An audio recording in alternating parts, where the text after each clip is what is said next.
Dans cette vidéo, on va voir comment créer un business de A à Z. On va tout faire devant vous, le choix de la cible, du marché, de la niche, du positionnement. On va voir la création d'offres, on va voir l'idéation, la création de contenu, on va voir la vente. On va se demander comment est-ce qu'on fait pour créer une entreprise à 100K par an dans l'accompagnement en partant de zéro. On va se dire, ok, on part de zéro. On doit créer un business qui a le potentiel de faire 100K par an. Comment on fait? Avec toute l'équipe et avec vous. Du coup, pour commencer, on va se demander dans quelle industrie on veut opérer. Santé, argent, relations ou divertissement. Santé, levez la main. Ok, je pense que vous êtes fait rouler dessus les autres, désolé. Argent. Ouais, ok, ce sera pas ça. Relations. Ouais, ok, vous avez perdu aussi, désolé. Divertissement. Désolé, c'est pas à la voix. Ce sera santé. Eh ouais. Ok, dans la santé, dans quelle direction on va? Perte de poids, prise de muscle, problème de santé, burn-out. Un million de possibilités différentes. Hein. On part là-dessus, donc santé mentale pour le stress. C'est bon pour vous? Good. Maestro. On continue. Donc on a des particuliers de 40 ans qui sont en perte de sens. On va les aider à retrouver du sens, à retrouver une direction et du coaching de vie. Très bien. Donc là, vous représentez 99% du marché du coaching. Félicitations, vous êtes comme tout le monde. Comment est-ce qu'on se niche plus que ça? Environnement familial, on peut, ouais. Neuroatypique, j'ai entendu, oui, on peut. Après un événement marquant, oui. Là, le truc qui spontanément me paraît le plus facile, entre guillemets, hein, comme direction, ça va être la neuroatypicité. Pour une raison très simple, ils sont très adressables. Et on le répète toute l'année, il faut une cible adressable. Et le plus important encore, que nous, qu'on puisse l'adresser, c'est bien, mais qu'ils aient conscience d'eux-mêmes, qu'ils aient un niveau de conscience assez avancé, c'est encore plus intéressant. Les neuroatypiques, une partie savent qu'ils le sont, avec les problèmes liés. Une partie ne le savent pas, mais si on décrit exactement ce qu'ils vivent, ils vont comprendre. Donc le niveau d'éducation est facile. Qui ici, à main levée, est un peu au courant et comprend les niveaux de conscience d'Eugène Schwartz? Sophistication de marché. Ok. La sophistication d'Eugène Schwartz, c'est un vieux monsieur du marketing direct et du copywriting qui a écrit un bouquin qui s'appelle Breakthrough Advertising, qui est imbuvable à moins que vous soyez un passionné du marketing, et qui explique les différents niveaux de conscience d'un marché. Unaware. Je ne sais pas que j'ai un problème. Problem aware, je sais que j'ai un problème et je ne sais pas qu'il existe des solutions. Solution aware, je sais que j'ai un problème, je sais qu'il existe des solutions. Product aware, j'en ai testé certaines. Et moi, je rajoute market aware, j'en ai déjà testé 9, j'ai eu 10 collègues à toi au téléphone. De toute façon, j'ai déjà parlé à tous les closers et c'est pas toi qui vas me la faire. Sur la neuroatypicité, ils sont de plus en plus dans le monde actuel problem aware, à minima. Et ils savent pas qu'ils peuvent vivre une vie épanouie dans le monde actuel avec certains outils. Est-ce que vous pensez qu'on a une cible assez claire? J'en ai vu certains faire la grimace, je suis d'accord avec eux. Dans le neuroatypique, en fait, derrière, il y a des sous-catégories de la taille du dictionnaire, là, à ce stade. Hein. Et essayer de parler à un TSA comme à un hypersensible, on va bien rigoler. Parce qu'il y en a un, les émotions, il les comprend pas, l'autre, il les comprend trop. Donc quand même, il va falloir choisir. Sinon, vous êtes dans la merde. En fait, on peut prendre plusieurs chemins.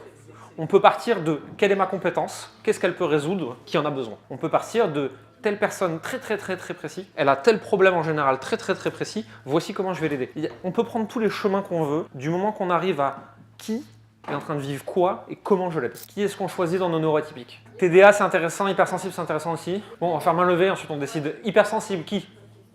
Ok, bon, vous avez gagné.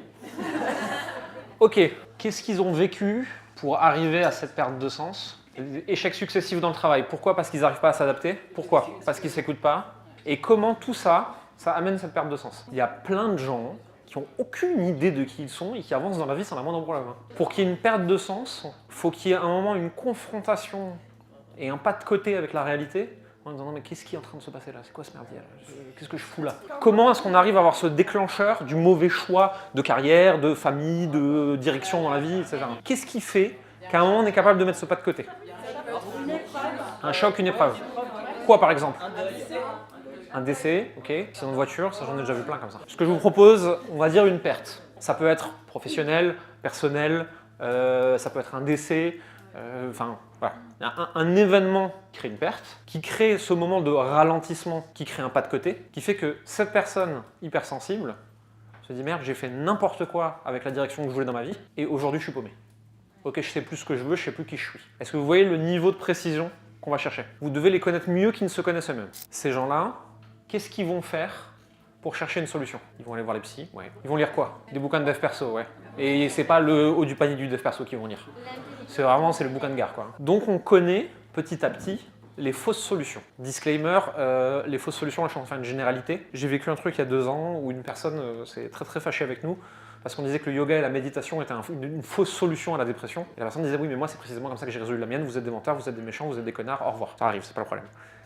Quand on parle de fausses solutions, c'est des solutions qui, la plupart du temps, seront mal expérimentées par la cible et qui n'amèneront aucun résultat. Ça ne veut pas dire que ça ne peut pas être une solution pour tous, on s'en fout. Vraie solution, c'est quoi? Trouver le pourquoi. D'accord. Jérémy, la question c'est comment on va les aider en allant leur parler. Et on en revient aux entretiens exploratoires, à la connaissance client et à l'étape de découverte. On va leur poser plein de questions et on va essayer de voir est-ce qu'on peut les aider et de quoi ils auraient besoin.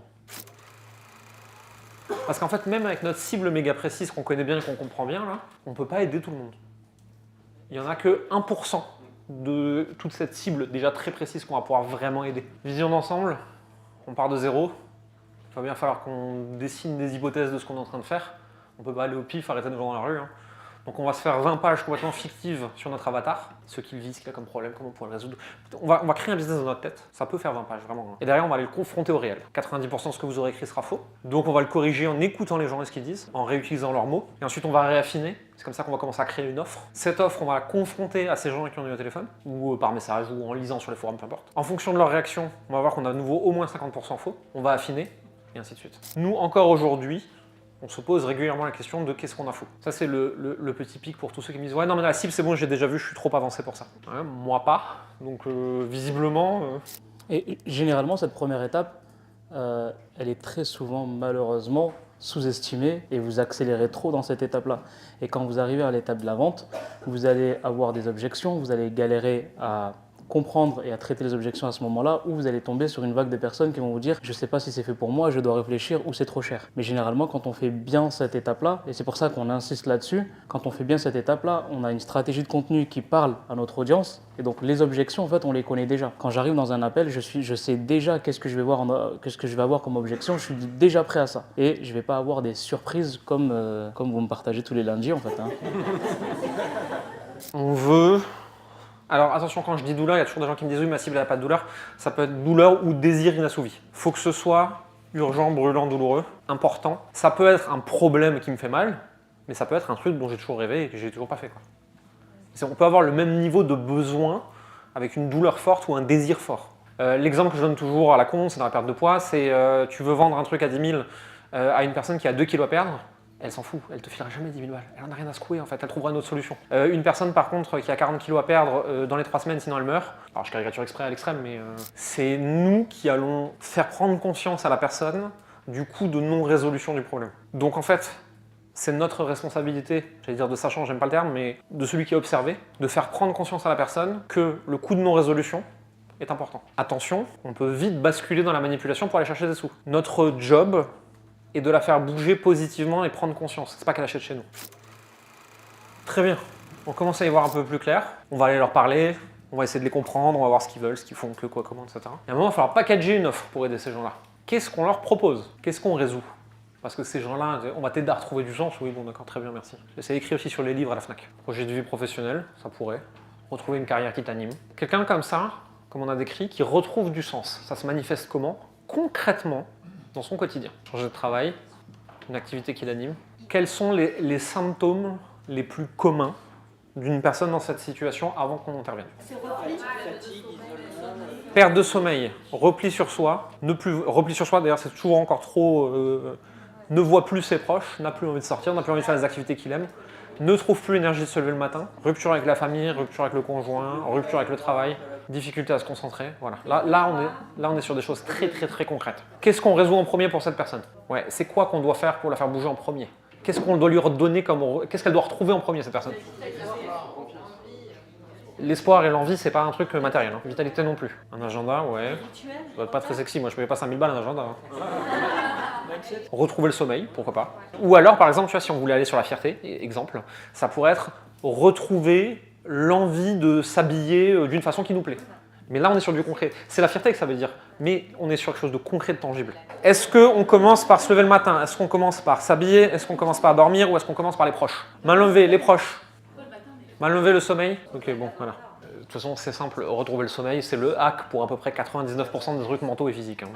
Donc, cette personne, on va lui vendre une offre dont la première étape sera tu vas redormir paisiblement, en te sentant bien, sans te réveiller, soit en panique, soit pas te réveiller parce que tu n'as pas envie de te lever. Parce que tu vois pas pourquoi on se lève. Foncièrement, le travail qu'on fait ici, tu vois, c'est... On peut le décortiquer et le changer par tous les côtés. Là, on est arrivé sur le sommeil, on aurait pu commencer par le sommeil et arriver sur les personnes hypersensibles en perte de sens. On a choisi de démarrer par la cible, on arrive au problème. Ça se prend dans tous les sens, en fait. Et de toute façon, de la même façon, la résolution du sommeil peut se faire de 25 façons différentes. Mais on a dit que nous, on était life coach, en gros. On est coach de vie, donc c'est à travers un travail de coaching et d'accompagnement de l'humain qu'on va l'aider à retrouver le sommeil grâce au fait de retrouver du sens. Sauf que retrouver du sens, personne n'achète, retrouver le sommeil, on sait le vendre. Simon, la suite de la création d'offres. Donc alors, si je résume, on a notre cible hypothétique, on a fait nos entretiens exploratoires. C'est quoi l'étape encore d'après d'un point de vue outil qu'on vous propose dans le programme qui va vous permettre d'y voir plus clair?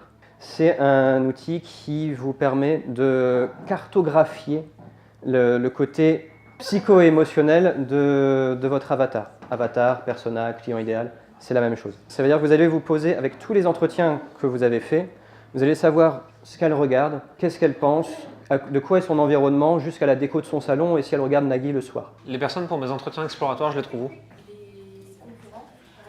Les concurrents. Ouais. Ouais. Les personnes qui ont déjà investi dans le même type d'offre, sensiblement Ouais. le même prix. Et voilà, leur envoyer un message sans but de vendre quoi que ce soit, mais juste pour un but de recherche. Elle a appris le programme par cœur, en fait. Moi, ça me va, j'ai plus besoin de travailler. Pour ceux qui sont pas dans le programme chez nous, les entretiens exploratoires, globalement, c'est un truc qu'on fait au tout début du processus. On va aller parler à des gens qui sont hypothétiquement dans la cible pour leur poser plein de questions, pour les comprendre, pour arriver au type de conclusion auquel on arrive aujourd'hui. Ces gens-là, on les trouve chez nos concurrents, dans des groupes dédiés, autour de centres d'intérêt qu'ils pourraient avoir, des gens qui ont déjà acheté ça, des événements. En gros, partout où j'ai une chance de trouver les gens que je suis en train de chercher ici. Alors bon, on a choisi des hypersensibles, ils sont pas trop durs à trouver, hein, mais ils ont une étiquette. Le taquet gratos. Je suis censé en être un aussi, donc je me permets. Globalement, partout où sont identifiables et adressables les personnes qu'on veut, on peut aller à cet endroit-là. Entretien exploratoire, on leur vend rien. On essaye de poser des questions et d'apporter déjà un maximum de valeur en étant très transparent sur notre démarche. Bonjour, je suis en train de construire une offre exactement pour les gens qui, j'ai l'impression, sont comme toi pour résoudre probablement tel problème. J'ai besoin de comprendre plein de trucs. Est-ce que tu serais OK de me donner 30 minutes? Moi, en échange, je te file déjà plein de valeurs, je te coach, machin, ce que tu veux. J'ai rien à te vendre. À la fin de l'entretien, on pourrait toujours dire, est-ce qu'une fois que l'offre est clarifiée, tu veux que je te tienne au courant? Du coup, on a fait tout ça. C'est quoi la prochaine étape? Comment est-ce qu'on peut savoir si ce que l'on a fait, qu'on a mis à l'épreuve du réel, peut fonctionner? Vous avez créé du contenu autour de ça parce que vous avez fait des entretiens exploratoires qui vous ont dit que, ok, si je parle de ça, ça va intéresser les gens. Comment est-ce qu'on package une offre, du coup? Comment est-ce qu'on pimp un message qui sensiblement n'est pas très ragoûtant? Du coup, ce que je vous propose, c'est qu'on trouve une promesse. Ouais, dans le cas ici, ce qu'on va... Alors, je vais parler de manière très grandiloquente, mais grosso modo, la mission de notre entreprise, ça va aussi être d'apporter de l'espoir, on va dire, à ces personnes-ci qui, pour le coup, n'en ont plus. Personne n'achète de l'espoir. Quelle durée on mettrait sur cet accompagnement? Donc 3 mois pour... Ok, 3 mois pour retrouver le sommeil et la joie. C'est quoi la conséquence de plus dormir? Fatigué, c'est mignon. Je vous rappelle que le manque de sommeil, c'est une technique de torture. Les espions, ils l'utilisent pour faire parler les gens. En fait, on va mettre notre casquette de marketeur et en fait, on va utiliser le biais de négativité. Les gens, ils veulent pas être en bonne santé. Ce qu'ils veulent, c'est ne pas être malade. C'est la même chose, mais on ne réagit pas pareil.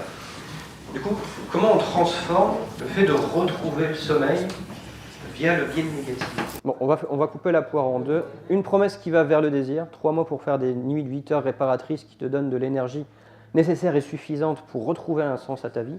On pourrait l'améliorer, hein, mais c'est aussi pour avancer. Et du coup, en biais de négativité, 3 mois pour ne plus te réveiller épuisé. J'aide les A grâce à. J'aide les hypersensibles qui ne dorment plus et qui ne trouvent plus de sens à rien, à retrouver un sommeil réparateur de qualité. Il a envie de se lever le matin. Pour tous ceux qui ont déjà été dans un cas d'épuisement, ce truc où le réveil il sonne, ou d'ailleurs t'as pas de réveil, hein, t'es dans ton lit, t'ouvres les yeux et tu te dis non, c'est pas possible. Voilà. La cible, elle sait ça. C'est tangible. Elle sait pas peut-être qu'elle est hypersensible, peut-être qu'elle sait pas qu'elle a une perte de sens, peut-être qu'elle sait pas tout ce qui déconne, mais le fait qu'elle soit dans son lit le matin et qu'elle se dise oh putain, je vais jamais y arriver, je peux pas sortir du lit là maintenant, ça elle sait. Hein. Quelles étapes on a fait? Marché, cible, niche, connaissance client, entretien exploratoire, création de l'offre et du positionnement. Ils sont où nos hypersensibles? Facebook, LinkedIn, Instagram. LinkedIn, levez la main. Ceux qui pensent que nos hypersensibles ils sont sur LinkedIn, nos particuliers B2C. Qui est-ce qui pense qu'ils sont sur Facebook? Qui est-ce qui pense qu'ils sont sur Instagram? Les deux dernières réponses sont justes. On peut choisir. Vu qu'on a seulement à prendre Instagram, si déjà, c'est une de ses spécialités. Pour information et pour rappel, LinkedIn B2B, pas de débat. Facebook, le plus facile, mais plus vite on atteint un plafond de verre.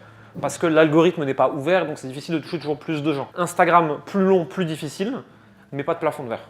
On peut aller très très loin avec et on peut finir avec 300 000 abonnés et un business à 10 millions sur Instagram, c'est facile. Facile. Par rapport à Facebook. Donc, nos hypersensibles, en perte de sens, qui dorment pas.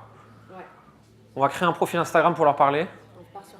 On part sur Insta. Par quoi on commence et qu'est-ce qu'on fait? Alors, il faut remettre les choses dans leur contexte et je garde la ligne très claire par rapport au positionnement. Donc, notre cible aujourd'hui, les hypersensibles, ils sont en perte de sens, mais ils ne sont pas conscients que leur perte de sens vient potentiellement du fait qu'ils ne dorment pas bien.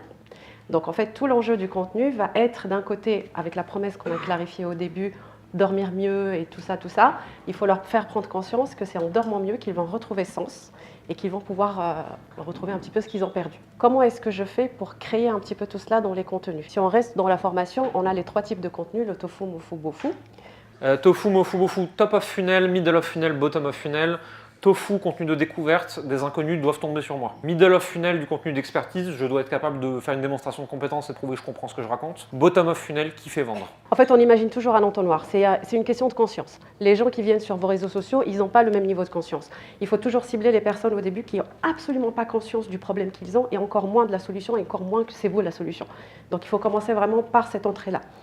Si je reprends l'exemple là qu'on disait tout à l'heure par rapport aux objections, le premier travail qui est conseillé de faire, c'est de mettre en miroir vous, ce que vous voulez, ce que vous avez en tête en tout cas pour aider ces personnes-là, votre marché, la concurrence, les personnes influentes dans ce domaine-là et des choses comme ça.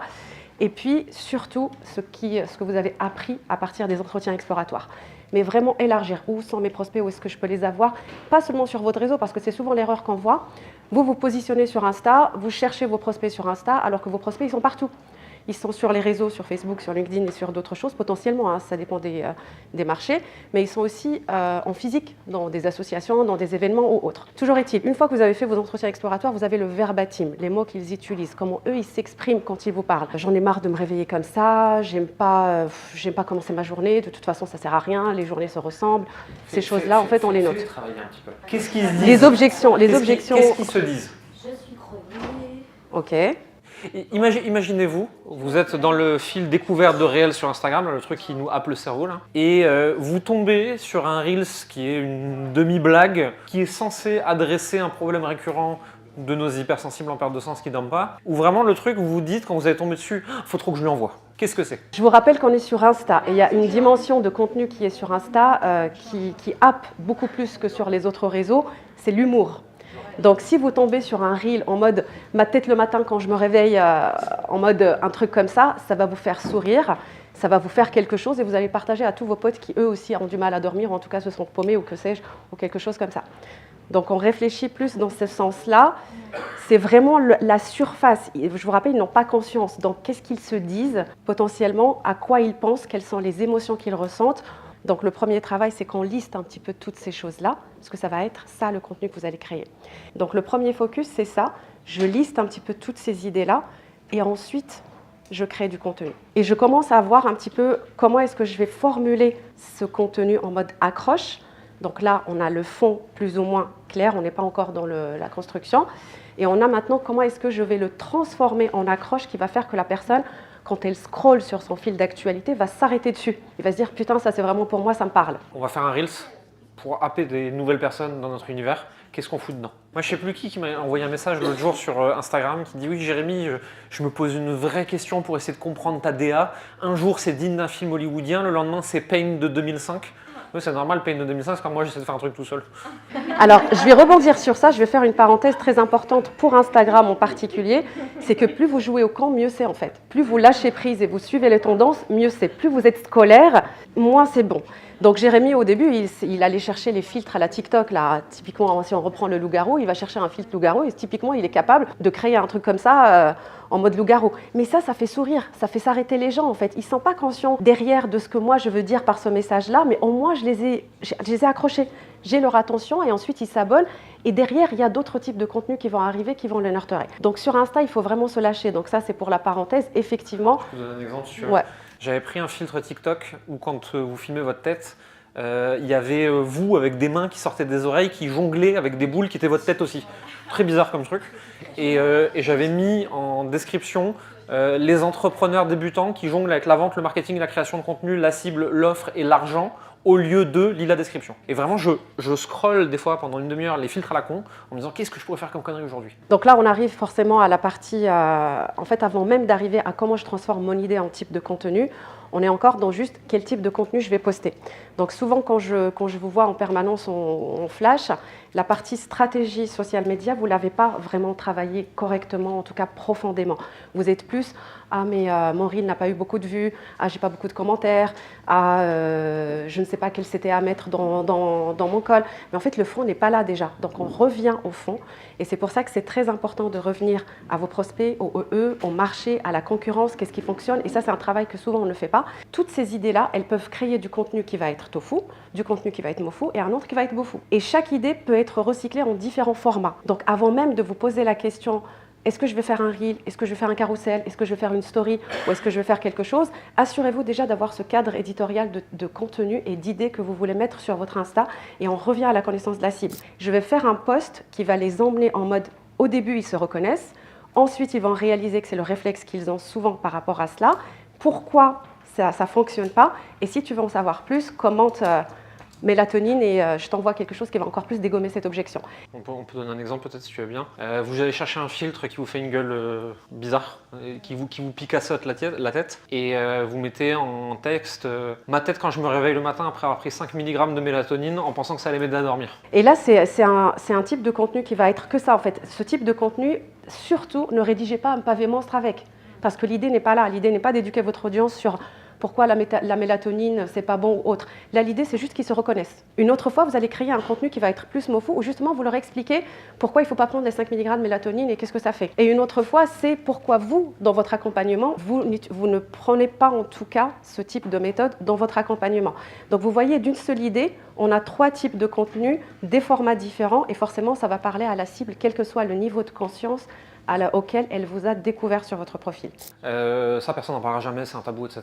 Vous n'avez plus d'idées, vous n'en pouvez plus, vous n'êtes pas drôle, vous n'avez pas d'inspiration, machin, etc. Vous allez chercher un Américain qui fait la même chose que vous traduisez en français la même chose. Alors bien sûr, vous n'allez pas faire 100% de vos contenus qui sont pompés chez les Américains, mais une fois de temps en temps, et d'ailleurs, vous pouvez même mettre dans la description « J'ai vu ça aux US, j'ai trouvé ça drôle, je vous l'ai traduit », pas du tout un problème. Ouais, attention, on ne vous dit pas de plagier.